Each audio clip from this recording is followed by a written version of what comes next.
Hi, this is Reverend Kerrene with Living Saved. I'm glad you could join us for this brief moment that we have together. We're going to learn about what it means to live saved in this present life in a manner that will please God most. And for today's lesson, Lesson 1, we're going to start with Paul's writing to the Ephesians in chapter 6, beginning at verse 10. A final word. Be strong in the Lord and in his mighty power. Put on all of God's armor so that you will be able to stand firm against all the strategies of the devil. Let's take a brief moment to stop and look at just that one statement. This lets us know that Satan isn't haphazardly setting traps for us, but rather he has strategies. He has a strategy for you, he has a strategy for me, he has a strategy for all of us to trip us up so that we would not be the people that God's calling for us to be, so that it would be impossible or make it difficult for us to live saved.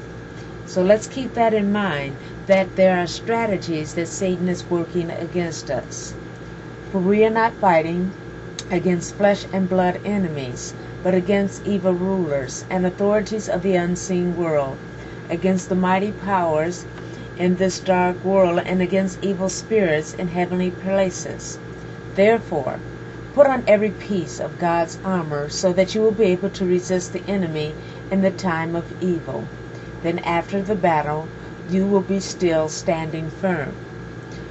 This tells us that God has prepared a piece of armor for us, that we would be able to stand against the devil, stand firm, and we would come out victorious. Now, Paul modeled his armor after that of a Roman soldier.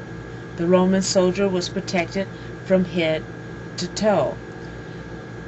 The only part that was not protected of the Roman soldier was his back. There was nothing to protect his back because it was felt that a Roman soldier would always be moving forward despite any obstacles that he might encounter. So if a Roman soldier turned around, he was certain to be killed. You may say, well, he could still be killed if he was going forward, and that's true. But the chances are much greater when your back is unprotected and you're running away from a battle that you're going to be killed. So Paul is saying to us, when we put on all the pieces of God's armor, our backs are unprotected because we are not meant to run away from the obstacles that life has for us, but the strategies that the enemy has put before us. We're going to stop right now, and we're going to pick up this lesson again next week on Living Saved with Reverend Kerrene. I'll see you then.